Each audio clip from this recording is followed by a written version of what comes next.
Camera যারা setting করছেন আপনারা বসে পড়েন। ক্যামেরা যারা সেটিং করছেন তারা বসে পড়েন। ক্যামেরার সামনে আপনার দাঁড়ায় থাকারও দরকার নাই, ক্যামেরা নাড়াচাড়া করারও দরকার নেই। মহজ যারা রেকর্ড করবেন তারা ক্যামেরা সেটিং করে জায়গায় বসে পড়েন, আপনারা মাহফিলের সদস্য হয়ে যান। তাছাড়া আমি বয়ান করব না, পরে এমনিই চলে যাবো গা। এমনিই তো মাগরিব থেকে এসা পর্যন্ত সময় হাজির হয়েছি, ওয়াদা দিছি, ওয়াদা পূরণ হয়ে গেছে, চলে যাব। ডিস্টার্ব দিলে বয়ান করব না। আলহামদুলিল্লাহ আলহামদুলিল্লাহি ওয়া কাফা ওয়া সালামুন আলা ইবাদিহিল্লাযীনা ইসতাফা। أما بعد فأعوذ بالله من الشيطان الرجيم. بسم الله الرحمن الرحيم. والذين آمنوا أشد حبا لله.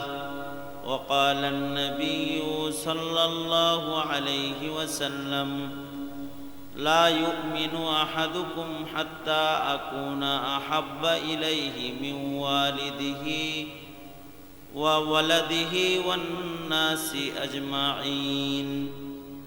وقال النبي صلى الله عليه وسلم: الاعتبار بالخواتم، أو كما قال عليه الصلاة والسلام. اللهم صل على محمد وعلى آل محمد كما صليت على إبراهيم وعلى آل إبراهيم إنك حميد مجيد. اللهم بارك على محمد وعلى آل محمد كما باركت على إبراهيم وعلى آل إبراهيم إنك حميد مجيد. হুফাজুল কোরআন বালিকা মাদ্রাসার আয়োজনে আয়োজিত মহতি মাহফিলের মোহতারাম সাদার, মোহতারাম সভাপতি, উপস্থিত হযরত, বুজুর্গ, উলামায়ে কেরাম, সম্মুখপানে সমবেত দিন প্রিয়, ইসলাম প্রিয়, দিনদার ইমানদার মুমিন মুসলমান ভাইরা, পর্দার আড়াল থেকে আলোচনায় শামিল মা বোনেরা, বিশ্বজগতের মালিক, বিশ্ব প্রতিপালকের বিশ্ব দরবারে কালিমাত শকর যে মহান রব্বুল আলামিন দয়া করে মায়া করে আমাদেরকে আল্লাহ তাআলা হায়াতের মূল্যবান কিছু সময় দ্বীনি নসিহতের, জান্নাতের বাগানে, জিকিরের মাহফিলে, কোরআনে কারীমের আলোচনার মাহফিলে আল্লাহ তাআলা আসার বসার তৌফিক দান করেছেন। এজন্য কালিমাতুশ শকর, আলহামদুলিল্লাহ। হায়াতে যে কোনো নেক কাজের সুযোগ পাওয়া, নেক কাজের জন্য কারোর আগ্রহ উদয় হওয়া, নেক কাজের মোহাব্বত দিলে আসা, এইটাও আল্লাহ পাকের অনেক বড় একটা নিয়ামত। কারণ মানুষের মধ্যে, কিছু মানুষের ভেতরে গুনাহের কাজের মোহাব্বত থাকে, আর কিছু মানুষের হৃদয়ের ভেতরে নেকির কাজের মোহাব্বত থাকে। গুনাহের মোহাব্বতটা এটা নিকৃষ্ট সিফাত, আর নেকির কাজের মোহাব্বত এটা ঈমানি সিফাত। নেকির কাজের মোহাব্বত এটাও ঈমান। এই কারণে আল্লাহর রাসূল সাল্লাল্লাহু আলাইহি ওয়াসাল্লাম আমাদেরকে নেকির কাজের মোহাব্বতেরও দোয়া শিখাইছেন। আল্লাহর রাসূলের দোয়া, নেকির কাজের জন্য মোহাব্বত দিলে আসে, এই দোয়া আল্লাহর কাছে করো, কারণ এইটাও আল্লাহর দান। আল্লাহ যদি কাউকে এই মোহাব্বতটা দেয়, তখন তার জিকির করার তৌফিক হয়, তখন তার নামাজ পড়ার তৌফিক হয়, তখন তার যাকাত দেওয়ার তৌফিক হয়, হজ করার তৌফিক হয়। হজের সামর্থ্য অনেকের আছে, কিন্তু তৌফিক হইতেছে না, মোহাব্বতই আসে নাই এখনো বাইতুল্লাহ শরীফের। তার টাকা করি, পয়সা করির অভাব নাই, দুনিয়ার কত জায়গায় যায়, মক্কায় যাওয়ার মতো প্রেম এখনো হৃদয়ে তার আসে নাই।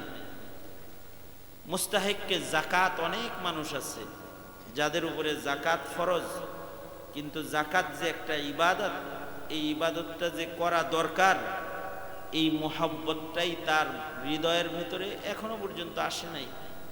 আকিল বালেগ পুরুষ মুমিন, তার নামাজ পড়ার শক্তি আছে, দৈহিক ক্ষমতা আছে, সামর্থ্য আছে, নামাজ পড়তে পারে, কিন্তু নামাজ পড়ার আগ্রহ তার হৃদয়ের ভেতরে 40 বছর বয়স হয়ে গেছে এখনো পর্যন্ত আসেই নাই। 60 বছর বয়স হয়ে গেছে এখনো পর্যন্ত সেজদা দেওয়ার একটা চাহিদা, 5 বেলা মসজিদে যাওয়ার একটা চাহিদা তার হৃদয়ের ভেতরে জন্ম হয় নাই। অর্থাৎ মহান আল্লাহর পক্ষ থেকে এই নিয়ামত সে প্রাপ্ত হয় নাই। এইটা বদকিসমতি। আর কারোর নামাজ পড়ার তৌফিক হয়ে গেছে, নামাজের দরদ এসে গেছে, কারোর হজের সুযোগ হয়ে গেছে, হজ আল্লাহ তাআলা তাকে করায় ফেলেছে, কারোর জাকাত দেওয়ার সুযোগ হয়ে গেছে, সে জাকাত দেয়, কারোর ওয়াজ শোনার সুযোগ হয়ে গেছে, মাহফিলে সে এসে পড়েছে, আল্লাহর নামের জিকির করার সুযোগ তার হয়ে গেছে, জিকির সে করতেছে, একটা মজা সে পাইতেছে, অথবা আল্লাহর কোরআন হাতে নেওয়ার মোহাব্বত তার ভেতরে এসে গেছে, সে প্রতিদিন কিছু সময় আল্লাহ পাকের কোরআন তেলাওয়াত করে, কালাম পড়ে। এই যে তৌফিকটা, এইটা আল্লাহ পাকের আজিম ও শান একটা নিয়ামত। এই নিয়ামত যদি আল্লাহ পাক কাউকে না দেন, তাহলে তার দ্বারা নেকির কাজ করার তৌফিকই হয় না, কারণ নেকির কাজের কোনো মোহাব্বতই তার ভেতরে নাই। নেকির কাজের মোহাব্বতটা দর হাকিকত আল্লাহ পাকের মোহাব্বত। নেকির কাজের মোহাব্বতটা নেককারের মোহাব্বত। নেকি করার আগ্রহটা আল্লাহর মোহাব্বতের একটা জবরদস্ত আলামত। এটা আল্লাহর দান। এই কারণে আল্লাহর রাসূল বলেন যে আল্লাহর কাছে এই মোহাব্বতটাও তোমরা চাও। মাইকের আওয়াজ বহুদূর পর্যন্ত যাইতেছে, সবার এই চাহিদাই আসে নাই, সকলের হৃদয়ে চাহিদা আসে নাই, আমিও যাই এখানে একটু বসি, আমার আল্লাহকে একটু খুশি করি, এই মোহাব্বতটাই তার ভিতরে আসে নাই। আমি কিছু ভালো কথা শুনি, এই চাহিদাটাই তার জন্মগ্রহণ করে নাই। সে আল্লাহ পাকের এই নিয়ামত থেকে মাহরুম হয়েছে। আর আরেকজনা দূর থেকে 10 মাইল দূর থেকে এখানে এসে এই বৃষ্টি হয়েছে, সারাদিন কাদার ভেতরে বসে পড়ছে, একটা মোহাব্বতের কারণে বসে পড়ছে। এই মোহাব্বতটা, এটা ঈমান থেকে এই মোহাব্বতটা জন্ম হয়, এটাকে হুব্বে ঈমানি বলা হয়। এই মোহাব্বত যার ভেতরে পাওয়া যায় তাকে মুমিন হিসেবে সাক্ষ্য প্রদান করা আল্লাহ পাকের হুকুম হয়ে যায়, তাকে মুমিন বলতে হয়। এই কারণে আল্লাহর রাসূল সাল্লাল্লাহু আলাইহি ওয়াসাল্লাম নবীজির দোয়া, আল্লাহর রাসূল দোয়া করতেন, আল্লাহুম্মা ইন্নী আসআলুকা হুব্বাকা ওয়া হুব্বা মান ইউহিব্বুকা ওয়া হুব্বা আমালিন ইউকাররিবুনি ইলাইকা। ওগো আল্লাহ, আপনি আমাকে আপনার মোহাব্বত দান করেন, আপনি যাকে মোহাব্বত করেন তার মোহাব্বত আমাকে দান করেন। ওগো আল্লাহ, যে কাজ করলে আপনার কাছে চলে যাওয়া যায়, যে কাজ আমি বান্দাকে আপনার নিকটবর্তী করে দেয়, ওই কাজগুলো করার মোহাব্বত ওগো আল্লাহ আপনি আমায় দান করেন। এটা বিশ্বনবীর শিখানো দোয়া। আপনার আমার নবী মুহাম্মাদুর রাসূলুল্লাহ সাল্লাল্লাহু আলাইহি ওয়াসাল্লাম এই দোয়া করছেন এবং উম্মতকে এই দোয়া শিখাইছেন। কারণ হাজার মানুষ বলে কাউকে এখানে জোর করে ধরে বসায় রাখতে পারবে না, যদি না আল্লাহ মোহাব্বত দান না করে। আর হাজার জটিলতাও অনেককে এখান থেকে দূরে সরায় নিতে পারবে না, যদি আল্লাহ পাক আল্লাহর কোরআন অথবা উলামাদের মোহাব্বত আল্লাহর দ্বীনের মুহাব্বত, এটা যদি আল্লাহ তাআলা দিয়ে দেয় তাহলে কষ্ট ক্লেশ সব কিছু তার জন্য সহজ হয়ে যায়। তার কাদার ভিজা বিছানায় বসে থাকার কঠিনতা এর জন্য সহজ বস্তুতে পরিণত হয়ে যাবে। কারণ মুহাব্বত কঠিনকে সহজ করে দেয়। মুহাব্বতের কারণে কঠিন বস্তু মানুষের কাছে সহজ হয়ে যায়। মুহাব্বতের কারণে কঠিন দুঃসাধ্য সাধ্যের বস্তুতে পরিণত হয়ে যায়। অসাধ্য বিষয় সাধ্যে এসে যায় যখন মুহাব্বতের জন্ম হয়। মুহাব্বত যখন পাওয়া যায় তখন অসম্ভব এটা সম্ভবে পরিণত হয়ে যায়। যেমন মা যে সন্তান পালে একটা অসাধ্য জিনিস সে সাধন করে, কঠিন বস্তু মার কাছে সহজ হয়। একটা বাচ্চাকে লালন পালন করা, 3 বছর শুধু তাকে কোলে করে রাখা, তার পেশাব পায়খানা পরিষ্কার করে দেয়া, তার খাবারের সময় মতো তার মুখে খাবার দেয়া, তাকে যত্ন করে তার চাহিদা বুঝে, তার চাহিদা মা নিজে বুঝে বুঝে সন্তানের চাহিদা পূরণ করা। লেন্দি একটা সময় নিজের বুকের রক্ত পানি করা, দুধ পান করানো, 1-2 দিন নয়, হাউলাইনে কামিলাইন, 2 বছর বুকের দুধ খাওয়ায়। এই বাচ্চাটা 5 বছর পর্যন্ত গোসল করতে পারে না, তাকে গোসল করায়, রাতের বেলায় উঠায় উঠায় তাকে পেশাব করায়, বিছানা যেন ভিজায় না দেয়। সে ইস্তেনজা করলে মা তাকে নিজের হাতে শৌচ কার্য সম্পাদন করায় দেয়। এ সন্তান কিছু পারে না। এইগুলা যদি বেরে করতে বলা হয় তো বাপ সন্তানরে এগুলো করতে পারবে না। ইল্লা মাশাআল্লাহ 2-1জন পারতেও পারে, কিন্তু বাপের জাতকে যদি এ কাম দেওয়া হয় তাইলে যে রাত্রে এই ডিউটিগুলা বাবারে দেওয়া হবে ওই রাত্রেই বহু সন্তানের মৃত্যু হওয়ার সম্ভাবনা আছে। বাপেরা যদি জানে যে এই বাচ্চারা আমার 3 বছর পালতে হইব, ওই রাত্রেই গলা টিপে মেরে আলায় এটা পারতেছি না, এটা রাখার দরকার নেই, এটা থাকবে জায়গা। কারণ কি? কারণ হলো সন্তানের মুহাব্বত বাবার হৃদয়ে এই পর্যন্ত আল্লাহ তাআলা দেন নাই। যেই মুহাব্বতের দ্বারা এমন অসাধ্য বস্তুর সাধন করা যায়, কিন্তু মার হৃদয়ে সন্তান দেওয়ার আগে আল্লাহ তাআলা সন্তানের মুহাব্বত দান করেছেন। এখনো সন্তান দেন নাই, কিন্তু সন্তানের মুহাব্বত মায়ের হৃদয়ে দিয়ে দিয়েছেন। সন্তান কেবল পেটে আসছে, এই সন্তানের এখনো চোখ মুখ নাক কান সুস্পষ্ট হয় নাই, কিন্তু মায়ের সন্তানের জন্য মায়া এসে গেছে। মহান রব্বুল আলামিন তার নিজের পক্ষ থেকে সন্তানের মায়া মায়ের দান করেছে। যে সন্তানের চেহারা এখনো দেখে নাই, এই সন্তানটাও যদি মায়ের পেটে নড়াচড়া বন্ধ করে দেয়, যদি না নড়ে, তাহলে মা পেরেশান হয়ে যায়, মায়ের খাবার বন্ধ হয়ে যায়, মায়ের ঘুম বন্ধ হয়ে যায়। ডাক্তারের কাছে দৌড়ায় যায়, বলে ডাক্তার সাহেব আমার বাচ্চা নড়ে চড়ে না। ঘরের সব মানুষগুলো যখন ঘুমায়, পেটে হাত লাগায় সন্তান মায়া করে মা দাঁড়ায় দাঁড়ায় বসে বসে রাত কাটায়। এক অসাধ্য প্রসব বেদনায় কাতর হয় মা, রক্ত ঝরে। এরপরে আবার এই সন্তান দেখার সাথে সাথে সব ভুলে যায়, আবার এটাকে যত্ন করে পালতে থাকে, এরে খানা খাওয়াইতে থাকে, এরে গোসল করাইতে থাকে, এরে তেল দিতে থাকে, যত্ন করতে থাকে।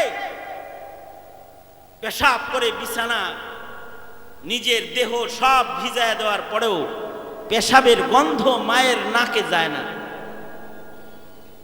অথবা তার পেশাব পায়খানাকে মার পেশাব পায়খানা মনেও হয় না। এইটাও একটা মুহাব্বতের কারণে এটা সম্ভব হয়েছে। এইটাই যদি বাপের কাছে দেওয়া হয়। বাপের কোলে যদি কোনো রকম খালি পেশাব না পায়খানাটা, পেশাব পায়খানা দুইটা একসাথে যদি ছেড়ে দেয় খালি, সে বাচ্চাকে কোলে নিয়ে নিজের বিবিকেই যায় বলবে, এই নাও তোমার বাচ্চা। লাগে দিলে বাচ্চা হেরে একা হেন না, তোমার বাচ্চা নাও, আমার দেখছো কাপড় চোপড় কি করছে। এমন কাপড় নষ্ট করার ঘটনা এই সন্তান তার মায়ের সাথে একবার দুবার না, সময়ে অসময়ে কেবল গোসল করেছে, নামাজে দাঁড়াবে, একটু বুকের দুধ দেওয়ার জন্য কোলে নিছে, আবার ভিজায় দিছে, আবার মা গোসল করেছে, আবার কাপড় পবিত্রটা পরেছে, তারপরে নামাজে দাঁড়াইছে। এই যে অসম্ভব সম্ভব হওয়া, অসাধ্য সাধন হওয়া, এইটা মায়ের দ্বারা এই জন্যই সম্ভব হয়েছে। মাকে আল্লাহ তাআলা সন্তান দেওয়ার আগেই সন্তানের মোহাব্বত নামক দৌলত দান করেছে। যদি এই মোহাব্বতটা আল্লাহ তাআলা না দিতেন তাহলে পৃথিবীর সন্তানরা বড় হইতো না। পেশাব পায়খানার মধ্যে পৃথিবীর মানুষের মৃত্যু হয়ে যেত। না খায়া সন্তানকে মা বাপ খাওয়াইতো না, পালতো না। এই মোহাব্বত দেওয়ার কারণে অসাধ্য সাধন হয়েছে। সেম যতক্ষণ না পর্যন্ত বান্দার হৃদয়ে ইবাদতের মোহাব্বত আল্লাহ তাআলা না দিবেন, ততক্ষণ পর্যন্ত ফজরের নামাজে জাগ্রত হবে না। শেষ রাত্রিতে তার ঘুম ভাঙবে না। দোকান বন্ধ করে তাকবীরে উলা ধরার জন্য দৌড়ে মসজিদে সে যেতে পারবে না। তার কষ্ট ক্লেশ সব কুরবানি দিয়ে 5 ওয়াক্ত নামাজ জামাতের সাথে সে পড়তে পারবে না, যতক্ষণ না পর্যন্ত আল্লাহ তাআলা এই ইবাদত নামক, এই নিয়ামতের ইবাদত নামক মহা দৌলতের মোহাব্বত আল্লাহ তাআলা যতক্ষণ না বান্দাকে দান করবে। হ্যাঁ, যদি মোহাব্বত আল্লাহ দিয়ে দেয় তাহলে সে একটা সেজদা ইকো বন্ধ করবে। এই একটা সেজদাকে হিফাজত করার জন্য অথবা একবেলা নামাজকে রক্ষা করার জন্য সে অসাধ্য সাধন কুরবানি দিতে সক্ষম হয়ে যাবে। সে একবেলা নামাজ হিফাজতের জন্য কষ্ট ক্লেশ বরদাস্ত করতে সে রাজি হয়ে যাবে। অনেক কষ্টের ভেতরেও আল্লাহর হুকুম যত্ন সহকারে তার আদায় হয়ে যাবে। সে যদি অসুস্থ হয়, দাঁড়াতে না পারে, তাহলে বসে বসে সে আদায় করে ফেলবে। সে যদি বসতে অক্ষম হয় তাহলে সে ইশারায় ইশারায় আদায় করে ফেলবে। কারণ তার রবের কাছে হাজিরার একটা প্রেম, একটা ভালোবাসা তাকে মহান আল্লাহ দান করেছে। দাঁড়াইতে পারে না, বসতে পারে না, তো শুয়ে শুয়ে পড়তে থাকে। এই কারণেই এই মুহাব্বতটা আল্লাহ না দিলে, যেহেতু দিনী কাজ করা সম্ভব না, আল্লাহর নামের মুহাব্বত আল্লাহ না দিলে কালেমা পড়াও সম্ভব না, জিকির করাও সম্ভব না। এটা ব্যক্তির চেষ্টায় সম্ভব না, সমাজের চেষ্টায় সম্ভব না, এমনকি নবীর চেষ্টায় সম্ভব না, যদি না আল্লাহ না দেয়। এ কারণেই হুজুরের দাদা, হুজুরের চাচা আবু তালিবকে হুজুর নিজে আল্লাহর রাসূল সাল্লাল্লাহু আলাইহি ওয়াসাল্লাম নিজে বারবার চেষ্টা করেছেন চাচার মুখে একবার এই কথা বাইর করতে, লা ইলাহা ইল্লাল্লাহ। কিন্তু চাচারে তো আল্লাহ এই প্রেমটা দেয় নাই। এ কারণে নবী চাওয়ার পরেও মুখ দিয়া বের হইতেছে না। এবার মুখ দিয়া কালেমা বের না হওয়ার কারণে আল্লাহর রাসূল যখন পেরেশান, তখন আল্লাহ তাআলা তার বন্ধুকে বলতেছে, ইন্নাকা লা তাহদি মান আহবাবতা, ইন্নাকা লা তাহদি মান আহবাবতা ওয়ালাকিন্নাল্লাহা ইয়াহদি মান ইয়াশা। ওগো বন্ধু, আপনি ভালোবাসলে, আপনি চাইলে কারোর মুখে কালিমা আসবে না, যদি না আমি না চাই। আমি যদি চাই আর যদি আমার প্রেম দিয়ে দিই, তাহলে তার মুখে কালিমা আসবে। এমন কি কালিমার প্রেম যদি কাউকে আল্লাহ তাআলা দান করেন, তাহলে কাউকে তো জোর কইরা পড়ানো যায় না কালিমা। আর কেউ কেউ আছে তাদের মুখে পেরেক ঢুকায়ও আল্লাহর নামের কালিমার আওয়াজ বন্ধ করা যায় না। যেমন হযরত বেলাল হাবশী, উনার জিহ্বার ভেতরে পেরেক ঢুকায় দিত জালেম উমাইয়া।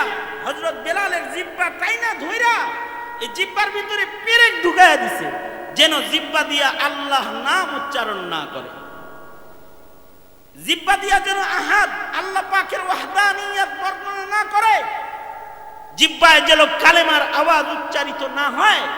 এ কারণে ওনার জিহ্বা টাইনা বাইর করে এর ভিতরে পেরেক বসায় দিছে। আর হযরত বেলাল এই পেরেক মুখে লইয়াই রক্ত মাখা পেরেকওয়ালা জিহ্বা দিয়ে আল্লাহকে ডাকতেছে, আহাদ আহাদ আহাদ, ইয়া আল্লাহ ইয়া আল্লাহ, লা ইলাহা ইল্লাল্লাহ, আল্লাহ পাকের জিকির করতেছে। এই অবস্থায় হযরত বেলালের মা বেলালের কাছে আসছে, আয়েশা বলে, বেলাল এই এত কষ্টের ভেতরেও আল্লাহ আল্লাহ জপতে হয়? হযরত বেলাল বলে, মা আল্লাহ নামের ডাকার মজাটা আগে বুঝি নাই, যখন পেরেক দিছে আর রক্ত মাখা জিহ্বা দিয়ে আল্লাহকে ডাকছি তখন ডাকের আসল মজাটা উপলব্ধি হইছে। ডক্টর ইকবাল বলে, জফা জু ইশক মে হোতি হ্যায়, জফা জু इश्क में होती है वो जफा ही नहीं, सितम ना हो तो मोहब्बत में कुछ मजा ही नहीं, सितम ना हो तो मोहब्बत में कुछ मजा ही नहीं। কষ্ট হইলেই না মোহাব্বতের আসল স্বাদ উপলব্ধি হয়। এই যে এই কষ্টটা করবে বান্দা, এটা করার জন্য একটা প্রেম লাগবে, মোহাব্বত লাগবে। এই মোহাব্বত যখন জাগ্রত হয় তখন ওই কষ্টটা এটা সহজ হয়ে যায়। নামাজের ভেতরে ধৈর্যের সাথে দাঁড়ায় নামাজ পড়া, এটা ততক্ষণ পর্যন্ত সম্ভব হবে না যতক্ষণ পর্যন্ত নামাজের মোহাব্বত ভিতরে না আসবে। নামাজের কামেল মোহাব্বত যখন কারোর ভেতরে আসবে তখন তার হৃদয়ে আসবে, ইমাম সাহেব কেরাত ছোট করলো কেন? যখন কামেল মোহাব্বত আসবে তখন সে বলবে, ইমাম সাহেব সেজদাটা আরেকটু লম্বা দিলে আরেকটু মজা লাগতো, ইমাম সাহেব রুকুটা লম্বা করলে আরেকটু মজা লাগতো, মসজিদে আরেক ঘন্টা থাকতে পারলে আরেকটু মজা লাগতো। এগুলো তার হৃদয়ে আসবে। আর যখন মোহাব্বত না হবে তখন বলবে, দোকানটা খুলে দিয়েছি, কত কাস্টমার না জানি চলে গেল, ইমাম সাহেবের তো আর কোনো কাম নাই, সূরা বাকারা ধরছে আর পড়তেই আছে, তার তিলাওয়াতই শেষ হইতেছে না। এর যে এই অস্থিরতা, তার যে বিরক্তি হাল, বিরক্তি অবস্থা, এটা কেন? মোহাব্বতের কমির কারণে। প্রেমিক প্রেমিকার সাথে আলাপটা লম্বা হয়ে যায়, তারপরেও যদি কয় রাখি, কয় আরেকটু, যদি বলে রাখি ফোনটা কাটি, আরেকটু, আর 1 মিনিট, মানে তার আলাপটা লম্বা হতে থাকে। কেন?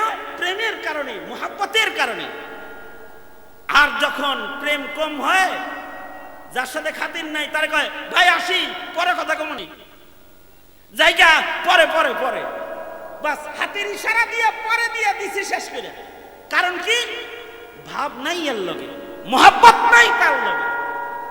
সেম জালালউদ্দিন রুমি রহমাতুল্লাহ আলাইহি বলেন, বান্দার সাথে আল্লাহর প্রেমের একটা ভাব লাগে, এই ভাবটা যতক্ষণ পর্যন্ত হৃদয়ে না আসে ততক্ষণ পর্যন্ত আল্লাহর কাম বলতেই বান্দার কাছে মজার কাম মনে হয় না।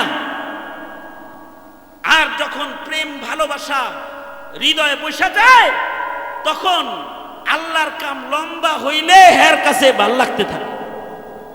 তাহলে এই ভালো লাগা আর এই ভালোবাসাটা, এটা আল্লাহ দিলে না আমি পাবো, আপনি পাবেন। এ কারণে আল্লাহর রাসূল কয়, এটা দোয়া করে আল্লাহর কাছ থেকে লও। দোয়াটা আল্লাহর রাসূল নিজে শিখায়া দিয়া বলে, তোমরা দোয়া করো আল্লাহর কাছে, আল্লাহুম্মা ইন্নী আসআলুকা হুব্বাকা ওয়া হুব্বা মান ইউহিব্বুকা ওয়া হুব্বা আমালিন ইউকাররিবুনি ইলাইকা। ওগো আল্লাহ, আপনি আমাকে আপনার মহব্বত দান করেন, আপনি যাদেরকে মহব্বত করেন তার মহব্বত আমাকে দান করেন।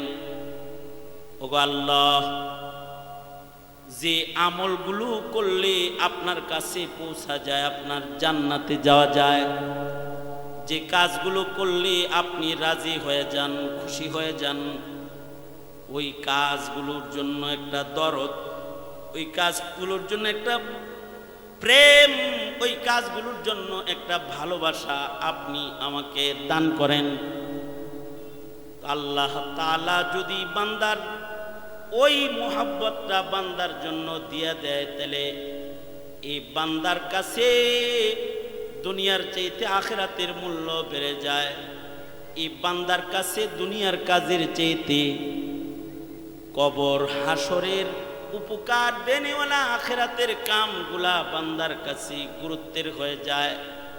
এ কারণে নবীজি বলে, তোমরা এই দোয়া করে আল্লাহর কাছ থেকে মোহাব্বতটা চাও।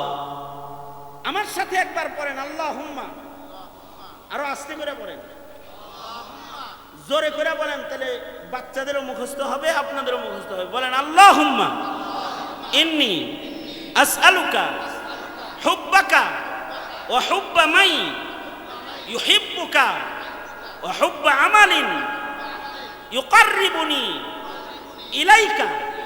আল্লাহুম্মা ইন্নী আসআলুকা হুব্বাকা ওয়া হুব্বা মান ইউহিব্বুকা ওয়া হুব্বা আমালিন ইউকাররিবুনি ইলাইকা।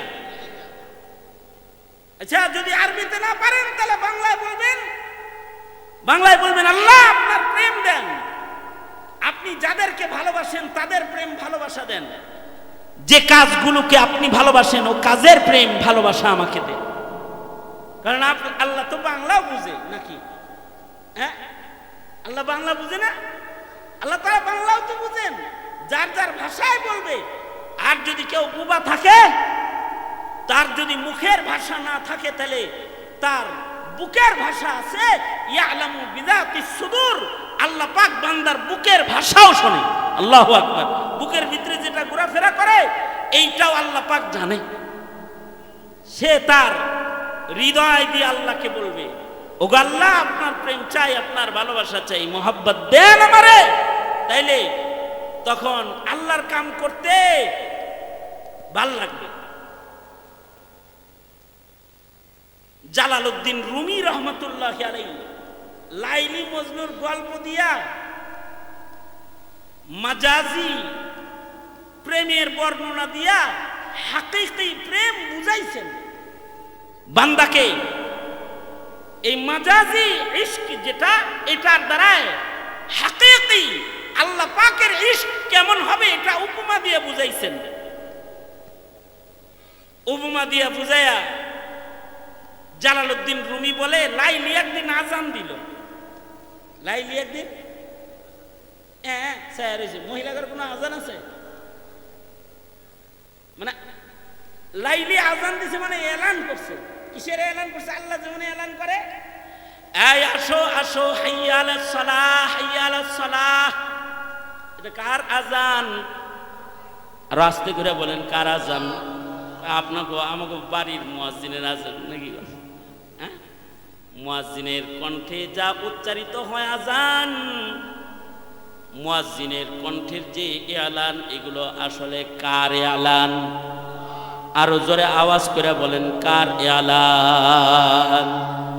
মুয়াজ্জিনে ডাকে আসলে তা না, মসজিদের মিনার থেকে ডাকে আমার আপনার মালিক আল্লাহ। হাইয়া আলাস সালাহ, হাইয়া আলাল ফালাহ। আল্লাহ ডাকতেছে, এ আসো আসো, নামাজে আসো, আসো আসো, কল্যাণের দিকে আসো। জালালউদ্দিন রুমি বলে, একদিন হালুয়া রান্না কইরা লাইলির বাড়ির দরজায় দাঁড়ায়া তার ডেকসিতে বাড়ি দিয়া কয়, এ আসো আসো তাবারক খেয়ে যাও।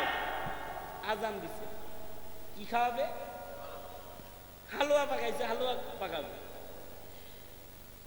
আল্লাহর উদ্দেশ্য যেমন আমার ডাকে আমার বান্দা আসবে, লাইলির এই ডাকের উদ্দেশ্য হলো হালুয়া খাওয়ার জন্য শুধু এলাকার ছেলেরা আসবে না, আমার মজনু আসবে। কে আসবে? লাইলির আসলে উদ্দেশ্য কারে ডাকা? হালুয়া যে খিলাইতেছে সবাই রে, আসল উদ্দেশ্য হলো সবাই যখন দাঁড়াবে হালুয়া খেতে, তো ওইখানে তো আমার মজনুকেও দেখা যায়। আমার ডাক শুনলে মজনু তো আমার কাতারে দাঁড়াইবো, তো মজনুরে এই কাতারে কিছু দেখেলাম, তার হাতে একটা কিছু দিয়ে দিল। তাই ডেকচি ডুকচি পাকাইয়া হালুয়া টালুয়া রেডি করিয়া লাইলি বাড়ি বাড়ি দিয়া ডাক দিছে, এলান করে, এ হালুয়া খাইবা আমার পক্ষ থেকে, এ তোমরা যারা এইখানে খেলতেছো বসে আছো সবার দাওয়াত, আসো আসো আসো। দাওয়াত দিছে, আম দাওয়াত। যারা ছিল সব লাইনে দাঁড়াইছে, মজনু লাইনে দাঁড়াইছে, কায়েস মজনু লাইনে দাঁড়াইছে হালুয়া নেওয়ার জন্য। কিন্তু সাধারণ পাবলিকের তবিয়ত হলো যে কিছু যদি নিতে যায় তাহলে আগে নিতে চায়। যেমন তাবারক যখন বিতরণ হয় শুক্রবারে, মনে করেন খিচুড়ি অথবা বাতাসা মসজিদে আয়া পড়ে না, এইগুলো নেওয়ার জন্য কারাকারি করা হয়।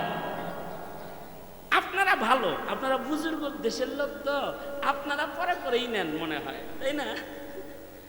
আগে আগে নেয়, আগে আগে নেওয়ার জন্য তারা হোরা করে। তো সবাই তো এই হালুয়া আগে খাওয়ার জন্য লাইনে আগে দাঁড়াইতেছে ধাক্কা ধাক্কি করে। কিন্তু মজনু কায়েস আজব আশেক, সে ধাক্কা ধাক্কি করে হালুয়া খায় না। সে করে কি, যে আসে তারে তার সামনে দাঁড় করায় আর সবার পিছে সে দাঁড়ায়। আবার আর একজন আসে তো তারে সবার আগে দাঁড় করায়, তার আগ দিয়ে ঢুকায়, দেখে তুমি আগে আসো। আর একজন আসে তো তারে দাঁড় করায়। দাঁড় করাইতে করাইতে সবাই হালুয়া পাইছে, কিন্তু মজনুর পালা যখন আসছে তখন হালুয়া আছে অল্প। এমন সময় আর একজন আসছে, তো মজনু পিছনে যায় তাকে দাঁড় করাই দিচ্ছে। হালুয়া সে নিয়ে চলে গেছে। এবার মজনু যখন লাইলি ডেকচি বরাবর দাঁড়াইছে, দেখে ডেকচির ভেতরে কোনো হালুয়া নাই। মজনু সামনে যায় বলে, দাও হালুয়া দাও। লাইলি মজনুকে ধাক্কা দিয়া হাত সরায় পিছনে দিয়ে দিয়েছে। এত সময় জগৎ খাওয়াইতেছি, এতক্ষণ কোনো কাম নাই, এখন খালি ডেকচির কাছে এসে সিরিয়াল লাগাইছে, যাও যাও চলে যাও, পোকা কোথাকার। লাইলি রাগ করে ভেতরে চলে গেছে, কিন্তু মজনু বলে, আলহামদুলিল্লাহ আলহামদুলিল্লাহ। এলাকার যারা হালুয়া খাইছে এরা কয়, তুমি তো বুকা গ্রুপ অফ ইন্ডাস্ট্রিজ লিমিটেডের এমডি মিয়া, পাইলা না হালুয়া, দাঁড়ায় দাঁড়ায় অন্য মানুষ ঢুকাইলা। মজনু বলে, তোমাদের তো হালুয়ার দিকে নজর ছিল, আমার নজর আসলে হালুয়ার দিকে ছিল না, হালুয়াওয়ালার দিকে ছিল।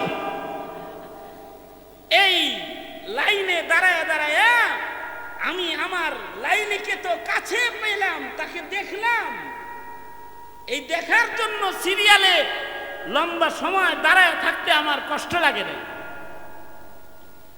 আর তোমরা তো লাইলির হাতের হালুয়া পাইছো, আর আমি লাইলির সরাসরি হাত পায়ে ফেলাইছি। আমি যখন খালি ভান্ড বরাবর হাত পাচ্ছি, তো লাইলি নিজের হাতে আমার হাত ধাক্কা দিছে। তোমরা হাতের হালুয়া পাইছো, আর আমি কায়েস সরাসরি লাইলিরে পাইছি।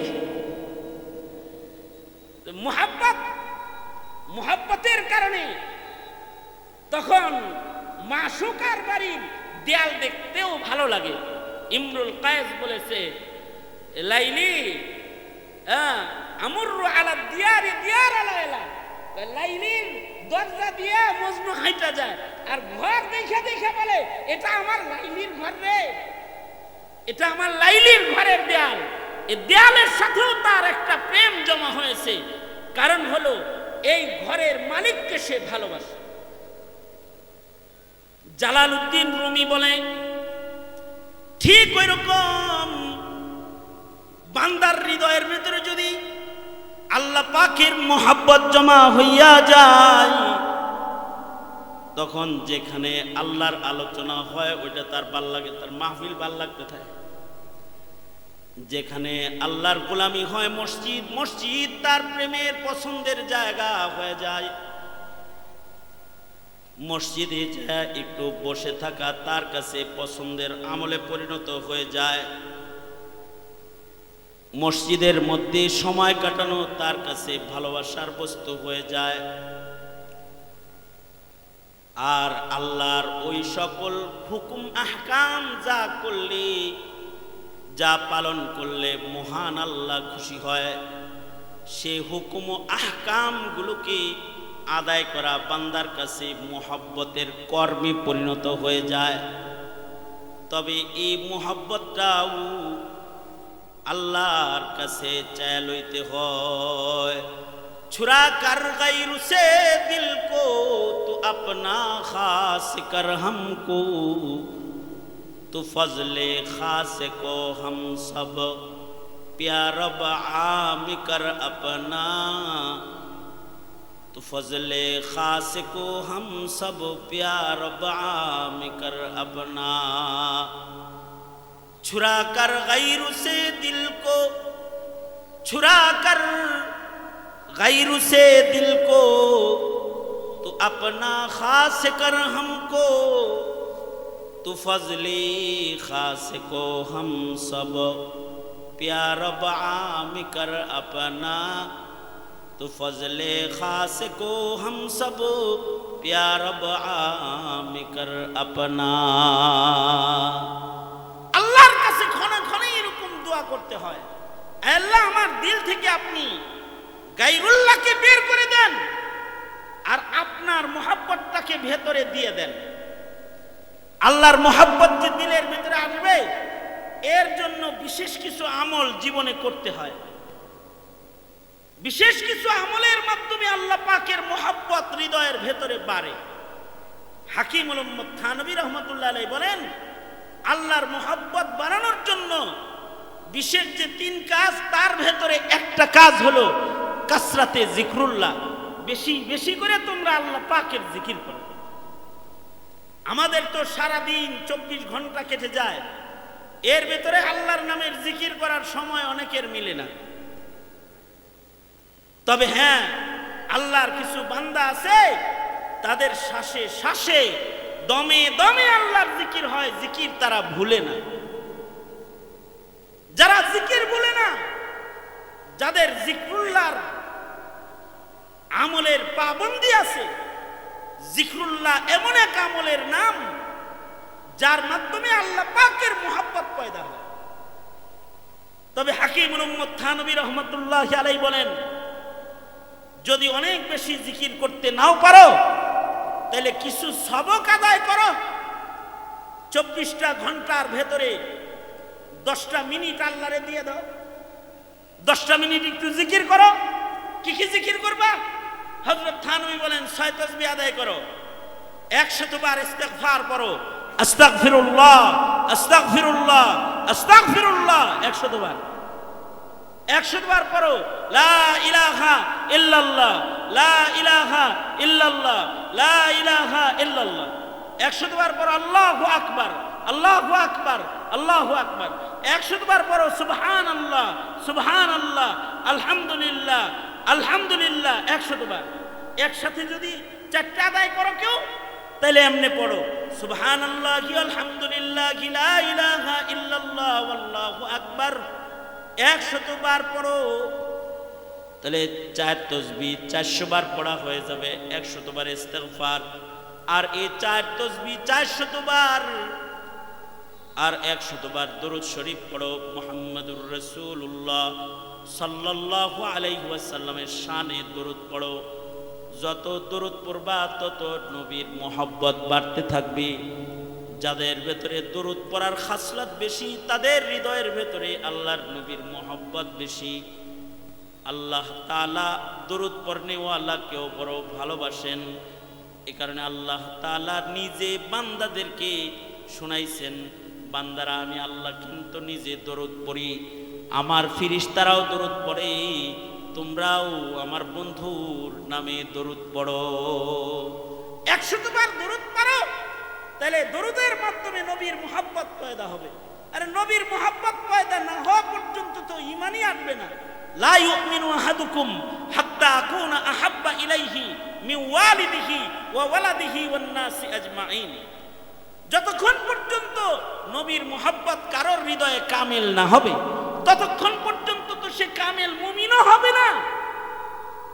নবীর মোহাব্বত কামেল না হইলে ঈমান কামেল হয় না। নবীর মোহাব্বত কামেল লাগবো, আল্লাহর মোহাব্বত কামেল লাগবে। আল্লাহর মোহাব্বত কামেল, নবীর মোহাব্বত কামেল। তখন তার রং কি হবে? তার রং হবে এরকম যে তার একটা সুন্নত ছুটবে না নবীর মোহাব্বতে, একটা ইবাদত ছুটবে না আল্লাহর মোহাব্বতে। আমাদের জিন্দেগির তো ইবাদত নাই, ইবাদত ছাড়া হায়াত আমাদের জিন্দেগিতে যে সকল আমালগুলো আমরা করি, এ সকল আমালগুলো ইবাদতের আমল করনেওয়ালা মানুষের সংখ্যা এখন কম। হ্যাঁ, কাজ কাম করে, চাকরি বাকরি করে, এগুলো আমল, কিন্তু দুনিয়ার লাভের আমল আমাদের ভেতরে বেশি। আখেরাতের লাভে কিছু আমল করা, যেটাকে মোহাব্বত বলা হয়, আল্লাহ পাকের মোহাব্বত, এই মোহাব্বতটা বাড়ানোর লক্ষ্যে প্রতিদিন কিছু জিকরুল্লাহর আমল করা। পরীক্ষা করতে পারেন, 40 দিন একটু জিকির করে পরীক্ষা করেন, 40 দিন একটু জিকিরের সবক আদায় করেন, নির্ধারিত একটা সময় ধইরা কেবলামুখী হইয়া 100 বার সুবহানাল্লাহ, 100 বার আলহামদুলিল্লাহ, 100 বার লা ইলাহা ইল্লাল্লাহ, 100 বার আল্লাহু আকবার, 100 বার ইস্তিগফার, 100 বার দরুদ শরীফ। যদি কেউ নিয়মিত আমল করে তো দেখবে আল্লাহ পাকের মোহাব্বত তার ভিতরে বেড়ে গেছে। জিকরুল্লাহর মাধ্যমে আল্লাহর মোহাব্বত বেড়ে যায়। আরেকটা আমল হলো অধিক পরিমাণে কোরআন তেলাওয়াত করা। কারণ যারা কোরআন পড়ে তাদের আল্লাহ পাকের মোহাব্বত বেড়ে যায়। আপনি সারা বছরে কোরআন মজিদের লগে দেখা করেন নাই, তো আপনি আল্লাহর মোহাব্বত কেমনে বাড়বে? ডেলি টিভির সাথে দেখা করেছেন, ডেলি ফেসবুকের লগে দেখা করেছেন, ডেলি উপন্যাসের লগে দেখা করেছেন, কালামুল্লাহর লগে তো দেখা করেন নাই। সারা বছর চলে যায়, আল্লাহর কোরআন হাতে নিয়েও আপনি দেখেন না। একটু হাতে নিতেন, একটু দেখতেন, এটা আল্লাহ পাকের কালাম, একটু বুকে লইতেন, একটু চুমা খাইতেন, মোহাব্বতটা প্রকাশ করতেন। প্রতিদিন আল্লাহর কালাম হাতে নিলেন না, ছেলেরে তো কোলে লইছেন, কোরআনরে তো কোলে লন নাই সারা বছর। আমরা আমাদের সন্তান কোলে লই, ঘরে ঢুইকা আমরা কি করি? ঘরে ঢুইকা নিজের ছেলেটারে আগে কোলে লই, ছেলেটারে চুমু খাই, মেয়েটারে কোলে লই, বুকে জড়াই। সারাদিন অফিস ছিলাম, মা তোরে দেখি নাই, আয় মেয়েটাকে কোলে লয়, আয় বাবা আয় কোলে লয়, চুমু খা। কিন্তু আজব সাহাবায়ে কেরামের আমল। খলিফাতুল মুসলিমিন হযরত ওমর, ওনার সারা জিন্দেগির একটা আমল ছিল, ওনার ঘরের তাকের ভেতরে একটা কোরআন মজিদ ছিল। রাষ্ট্রীয় কাজে ঘরের বাইরে যখন হযরত ওমর থাকতেন ব্যস্ত, রাষ্ট্রের কাজ শেষ করে যখন ঘরে যাইতেন হযরত ওমর, ঘরে যায় আগে ঘরে ঢুইকা, কারোর লগে কথা নাই, সন্তান বিবি তাদের সাথে আগে কথা নাই, ঘরে ঢুইকা তাকিয়ার কোরআন নামায়া, আল্লাহর কোরআনটাকে খুললা কোরআনের দিকে তাকাইয়া হযরত ওমর কোরআনকে চুমু খাইতেন আর আল্লাহর কালামের লগে কথা বলতেন। কোরআনটারে হাতে নিয়ে বলতেন, কবরে গেলে তো তুমি কোরআন আমার মাথার কাছের পাহারাদার হইবা, ময়দানে মাহশরে তো তুমি কোরআন আমার পক্ষে অথবা বিপক্ষে কথা কইবা। সারা দিন ব্যস্ত ছিলাম, তোমার একটু হাতে লইতে পারি নাই, তোমাকে একটু পড়তে পারি নাই, তোমাকে একটু তিলাওয়াত করতে পারি নাই। কেবল ঘরে ঢুকলাম, আমি দুনিয়ার কারোর সাথে মুসাফা না করে, মুআনাকাত না করে, কথা না বলে, এহে আল্লাহর কালাম, ঘরে ঢুইকা তোমাকে হাতে লইলাম, তোর লগে মুসাফা করলাম, তোর লগে মুআনাকা করলাম, তোকে খুলে আগে তেলাওয়াত করলাম। আল্লাহর কালাম হি ময়দানে মাশারে কিন্তু আমার বিপক্ষে, উমরের বিপক্ষে তুমি দাঁড়ায় না। আল্লাহর কালামকে এইভাবে করে ঘরে ঢুইকা আগে জড়া ধরতেন, কোরআনের সাথে আগে কথোপকথন বলতেন। আছে কি সে আমল? কোরআনের সাথে এতটুকুন কুরবত মুহাব্বতের আমল আমাদের জীবন থেকে এটা হারিয়ে গেছে। অথচ কোরআন যদি কেউ শুনে তো জাদা তুমি ঈমান, তো পড়লে কতটুকুন বাড়বে ঈমান? যদি কোরআন তেলাওয়াত একজন করে আর আরেকজন যদি কোরআন শোনে তাতেও ঈমান বাড়ে। ওয়াইদা তুলিয়াত আলাইহিম আয়াতুহু যাদাতহুম ঈমানা। আল্লাহর কোরআন তেলাওয়াত শুনলেও ঈমান বেড়ে যায়। এটা হলো আল্লাহর কালামের অলৌকিকত্ব। এই কারণে ওয়াজ মাহফিলে যারা বসে থাকে তাদের তওবার সুযোগ হয়ে যায়। তারা বেনামাজি নামাজ পড়ার অঙ্গীকার ভিতরে ভিতরে করে ফেলায়, জিকির ছাড়া মানুষ জিকির করার অঙ্গীকার করে ফেলায়। বেপর্দা চলার মানুষগুলো পর্দাওয়ালা জিন্দেগি ধরার জন্য ভিতরে ভিতরে অঙ্গীকার করে ফেলায়।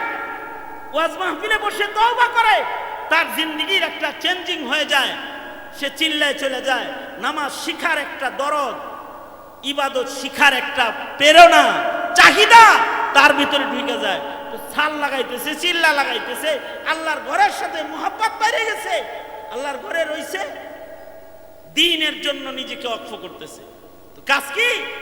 বেশি বেশি আল্লাহর কালামের তিলাওয়াত করা। যদি কোরআন তেলাওয়াত খুব না পারেন তাহলে কোরআনের ছোট ছোট সূরাগুলা তো পারেন, সেইগুলা পড়েন, আল্লাহর নামের জিকির করেন, কোরআন পড়েন, ইস্তিগফার করেন। আর কাসরাতে সোহবতে আহলুল্লাহ, আল্লাহওয়ালাদের কাছে বেশি করে থাকেন। স্বাধীনতার পরের আমল এগুলো। কিসের আমল? স্বাধীনতার পরের আমল। কই বাংলাদেশ স্বাধীন হয়েছে আবার ফিরা। স্বাধীনতার পরে কি করবা? স্বাধীনতার পরে চাঁদাবাজি করবা। স্বাধীনতার পরে দোকানের কাছ থেকে নতুন করে চাঁদা তোলা শুরু করবা। স্বাধীনতার পরে ঘরে ঘরে অত্যাচার বাড়ায় দিবা। স্বাধীনতার পরে আগে ছিলা তুমি বুজুর্গ আল্লাহওয়ালা, তবলিগে খালি চিল্লা লাগাইছো আর ঘুরছো, এখন আবার রিভলভার নিয়ে ঘুরবা। এটার নাম স্বাধীনতা। স্বাধীনতার পরে কি করতে হয়? স্বাধীনতার পরে জিকির করতে হয়। স্বাধীনতার পরে 16 বছরের গোলামির জিনজির থেকে বেরিয়ে এসেছে। ইসলামের কথা বলতে পারত না, কোরআনের কথা বলতে পারত না, ধর্মের কথা বলতে পারত না। আজকে খালিদ সাইফুল্লাহ ইউবিকে কিশোরগঞ্জের মাটিতে তোমাদের আনতে হলে থানার ওসির পিছনে ঘুরতে ঘুরতে পায়ের জুতা ছিঁড়া যাইতো।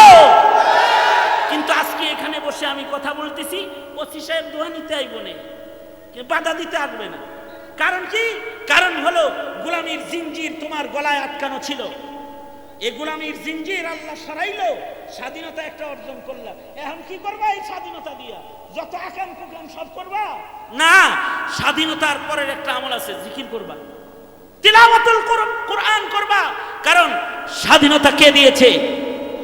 হ্যাঁ, তাছাড়া বৈষম্য বিরোধী ছাত্র আন্দোলনের যে ছেলেরা, ওরা হাসিনা কাট দিয়ে বলে গেছে গা, এই লেংরা মশা দিয়ে যেমন নমরুদ খেদাইছে আল্লাহ, এইরকম একটা দশা যে ছাত্র আন্দোলনের মুখে দেশ ছেড়ে যেতে বাধ্য হয়েছে। এটা তোমার কারামতি না, এটা আল্লাহর দান। আল্লাহর দান, এটা আল্লাহ দিছে। এটা আল্লাহ যে দিল, আল্লাহ দেওয়ার পরে তুমি করবাটা কি? তোমার কর্মসূচি কি? এখন তোমার কর্মসূচি হলো ইদা জাআ নাসরুল্লাহি ওয়াল ফাth ওয়া রাআইতান নাসা ইয়াদখুলুনা ফি দীনিল্লাহি আফওয়াজা ফাসাব্বিহ বিহামদি রাব্বিকা ওয়াস্তাগফির ইন্নাহু কানা তাওয়াবা। স্বাধীনতার পরে তোমার আমল আছে। তুমি আজাদ হইছো, স্বাধীন হইছো, এবার তোমার আমল হলো তুমি তাসবিহ জপবা, আল্লাহ পাকের হামদ ও সানা গাইবা, আল্লাহ পাকের শুকর আদায় করবা, আল্লাহর নামের জিকির করবা, আল্লাহর কাছে গুনাহ থেকে বেশি বেশি করে তওবা করবা, জিক্র আজকার করবা, যদি জিকির করো তো আল্লাহর মোহাব্বত বাড়বে, যদি কোরআন পড়ো তো আল্লাহর মোহাব্বত বাড়বে, যদি আল্লাহওয়ালাদের সোহবতে বসো, কাসরাতে সোহবতে আহলুল্লাহ, আল্লাহওয়ালাদের সোহবতে গেলে আল্লাহর মোহাব্বত বেড়ে যাবে। এই মোহাব্বত যতক্ষণ পর্যন্ত তরতাজা না হবে ততক্ষণ পর্যন্ত নামাজও ভাল লাগবে না, টুপিও ভাল লাগবে না, পাঞ্জাবিও ভাল লাগবে না। জুব্বা টুপি পাঞ্জাবি দেখলে জঙ্গি জঙ্গি মনে হবে। তোমাদের মতো বহুত মুসলমান আছে তোমাদের সমাজে, যাদের মুখে কালিমা আছে কিন্তু মোল্লা দেখলে জঙ্গি কয়, আছে না নাই? হ্যাঁ, সন্ত্রাসী বলে গালি দেয়। মাদ্রাসা দেখলে পরে নবীর প্রেম তার জাগে না, সে মাদ্রাসাকে ব্যাঙের ছাতা কয়। মাদ্রাসা ব্যাঙের ছাতার মতো এটা কয়। কারণ কি? নবীর ঘরের জন্য অতটুকুন মোহাব্বত তার নাই, নবীর মোহাব্বতই নাই, তো মাদ্রাসার মোহাব্বত থাকবে কেমনে? ভেতরে তো আছে নাস্তিক্যবাদ, এ কারণে ইহুদ নাসারার গোলামে পরিণত হয়েছে। ভেতরে আছে নাস্তিক্যবাদ সঙ্গত কারণে। এই যে প্রেম, এই যে মায়া, এই যে মমতা, এই যে ভালোবাসা, এইটার জন্য তো মেহনত করতে হইব। জাতিকে এই মেহনতের মাধ্যমেই এই প্রেম, এই ভালোবাসা শিখতে হইব। সেই শিখার পদ্ধতি কি?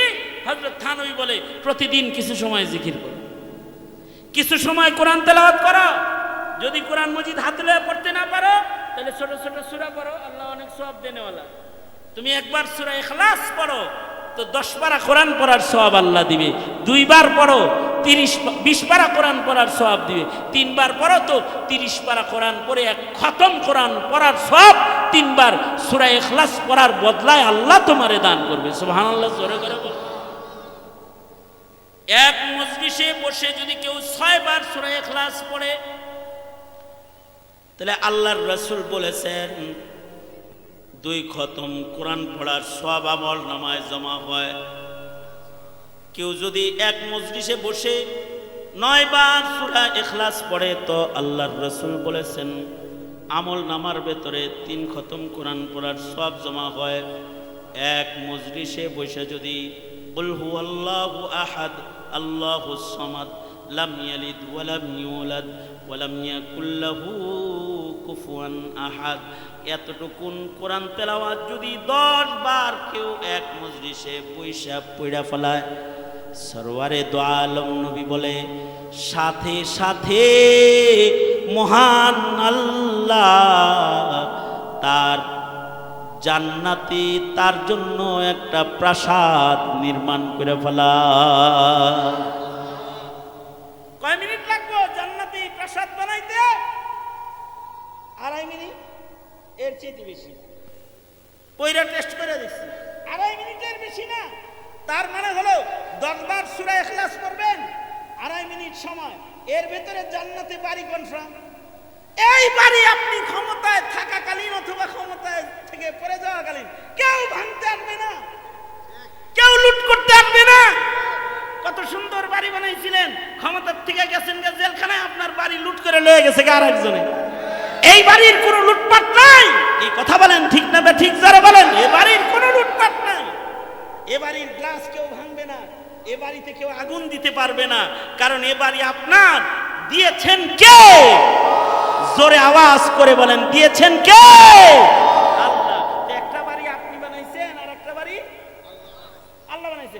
আমনেরটা এটা মানুষে ভাঙতে পারে, জ্বালাইতে পারে, লুট করতে পারে, কিন্তু এই সূরা ইখলাস পড়ে যেটা বানাইবেন এটা লুট হইতো না। কমাস কম কিছুই না পারেন, সূরা ইখলাসও কি পড়তে পারবেন না? মাঝে মধ্যে আল্লাহওয়ালাদের সোহবতে বসে যাবেন। এই এদেশের আলেমদের কাছে গেলে আল্লাহর প্রেম বাড়ে, বিধায়ী তো তোমা করে আলেমদের কাছে যাইতে দিতে চায় না। আলেমদের সামনে তোমাদের বসতে দিতে চায় না কেন জানো? তোমরা আলেমদের কাছে গেলে কোরআন প্রেমিক হয়ে যাবে, তোমরা আলেমদের কাছে গেলে ধর্মভীরু হয়ে যাবে, তোমরা আলেমদের কাছে গেলে ইসলামের বিধানকে শ্রদ্ধাশীল, শ্রদ্ধা করেনেওয়ালা হয়ে যাবে। এইটা যদি তুমি মুসলমানের ভেতরে এসে যায় তাইলে তো এখানে নাস্তিকের চাষাবাদ করা যাবে না, কাদিয়ানীর চাষাবাদ করা যাবে না, যাবে না তো। এ কারণে তোমাকে আলেমের কাছে যাইতে মানা আর বাধা, যে তুমি যাইতে পারবে না। কিন্তু আল্লাহর বিধান হলো কুনু মা'আস সাদিকিন, যাও মুহাব্বত লও, তুমি কাছে যাও মুহাব্বতটা হৃদয়ে লও, যাইবা তুমি মুহাব্বত দিমু আমি। আল্লাহ বলে তুমি যাইবা, তাকওয়া দিমু আমি, মুহাব্বত দিমু আমি, প্রেম ঢাইল্লা দিমু নিজের হাতে আমি। আল্লাহ তাআলা নিজের হাতে প্রেম দান করবে, মুহাব্বত দান করবে। এ কারণেই হযরত থানভী বলেন তৃতীয় নাম্বার আমল হলো কাসরাতে সোহবতে আহলুল্লাহ, আল্লাহ ওয়ালাদের সোহবত বেশি বেশি গ্রহণ করা। এইগুলো করলে হৃদয়ের ভেতরে আল্লাহ পাকের প্রেম, ভালোবাসা, মুহাব্বত জন্ম হবে। যাদের হৃদয়ে মুহাব্বত জন্ম হবে তারাই সত্যিকারের মুমিন হবে। আর যাদের এই মুহাব্বতটা আছে তাদের ভেতরে ঈমান আছে। আল্লাহ বলেন ওয়াল্লাযীনা আমানু আশাদ্দু হুব্বান লিল্লাহ, ঈমানদারের হৃদয়ে আল্লাহর মুহাব্বতটাই হবে সর্বোচ্চ, সবচেয়ে বেশি পাওয়ারফুল। আল্লাহ তাআলা আমাদেরকে সেই মুহাব্বতটা দান করুন, আমিন বলেন। যদি ওই মুহাব্বতের মালিকানা রাখতে পারেন তাইলে দেশের মায়াও বাড়বো, স্বাধীনতার মায়াও বাড়বো, মুসলিম মিল্লাতের ইজ্জত সম্ভ্রম রক্ষার মায়াও বাড়বো। তখন এ দেশ, এ জাতির জন্য কিছু করতেও ভালো লাগবো। আর এই দেশের স্বাধীনতা, সার্বভৌমত্ব রক্ষার জন্য, সর্বস্ব দেওয়ার জন্য হৃদয় পয়দা হইব। তখন চতুর্দিকে ভারত থাকলেও এই ভারত আপনার স্বাধীনতা নিতে পারবে না, আপনার সার্বভৌমত্বের উপরে আঘাত করতে পারবে না, যখন আপনার ভালোবাসার ঈমান থাকবে। কারণ ঈমানদারকে বিজয় দেওয়ার ওয়াদা কার? আরো জোরে বলেন কার? ওয়ালা তাকিনু ওয়ালা তাহজানু ওয়া আনতুমুল আ'লাউন, ওয়ালা তাকিনু ওয়ালা তাহজানু ওয়া আনতুমুল আ'লাউনা ইন কুনতুম মুমিনিন। তোমরা যদি মুমিন হয়ে সামনে বাড়ো তাহলে তোমাদের কোনো ভয় নেই, তোমাদের কোনো চিন্তা নেই, তোমরা ভয় পেও না, চিন্তিত হও না, তোমাদেরই বিজয় হবে, বিজয়ের মালা তোমাদের গলায় থাকবে। শর্ত শুধু একটা, ইন কুনতুম মুমিনিন, তোমরা যদি মুমিন হও। এই মুমিনের খাতায় নাম রাখতে লাগবে যে মহাদৌলত, সেটা হলো আল্লাহ, আল্লাহর রাসূলের মুহাব্বত। আল্লাহ তাআলা আমাদেরকে সেই মুহাব্বতের দৌলত দান করেন, আমিন বলেন। আরো জোরে আওয়াজ করে বলেন আমিন। দীর্ঘদিন একটা জুলম সেতামের হালাত, যে জুলমের অত্যাচারের শিকার হয়েছে এদেশের উলামায়ে কেরাম, মোদী বিরোধী আন্দোলন থেকে শুরু করে এই পর্যন্ত আলেম ওলামারা জেল খেটেছে, হাজার হাজার আলেমরা বছরের পর বছর জেল খেটেছে। ওয়াজ মাহফিল, তাফসীর মাহফিল এগুলো বাধাযুক্ত অবস্থায় ছিল, তালাবদ্ধ অবস্থায় ছিল। আল্লাহ তাআলা একটা পরিবর্তন দান করেছেন। এই পরিবর্তনের আবহাওয়াকে পাপাচার, মাসিয়াত ও গুনাহের নোংরা বস্তু দিয়ে নাপাক না করি, এটাকে ইবাদত বন্দেগী, ইত্তিবায়ে সুন্নাহর জিন্দেগির দ্বারা আলোকিত করি, তবে আল্লাহ পাকের মদদ শামিলে হাল বেশি হবে। আর আল্লাহ পাক নিয়ামতকে বাড়ায়া দিবেন। আল্লাহ বলেন লাইন শাকারতুম লাযীদান্নাকুম, যদি শুকরগুজার হও তাহলে নিয়ামত বাড়ায় দেওয়া হবে। আল্লাহ তাআলা নিয়ামত বাড়ায় দিবেন। এই শুকরিয়া আদায় করার স্বার্থে আমরা অধিক পরিমাণে জিক্রুল্লাহ, তিলাওয়াতুল কোরআন ও সোহবতে আহলুল্লাহর আমলকে জারি করে আমাদের ভেতরে ভালোবাসার মাধ্যমে ঈমানি এক জাগরণ পয়দা করার তৌফিক আল্লাহ আমাদের দান করুক, আমিন বলেন জোরে করে। আর নামাজ কাজা হবে না ইনশাআল্লাহ, আর শরীয়তের খেলাফ চলবো না ইনশাআল্লাহ। আল্লাহ তাআলা আমাদের সবাইকে তৌফিক দান করেন। এই হুফাজুল কোরআন বালিকা মাদ্রাসা, যেটা নতুন একটি মাদ্রাসা হয়েছে, এই মাদ্রাসাটি উদ্বোধন উপলক্ষে আর কোনো কথা আছে? হ্যাঁ, তা এই মাদ্রাসাটা নতুন হয়েছে, এই মাদ্রাসার দিকে আপনারা খেয়াল রাখবেন।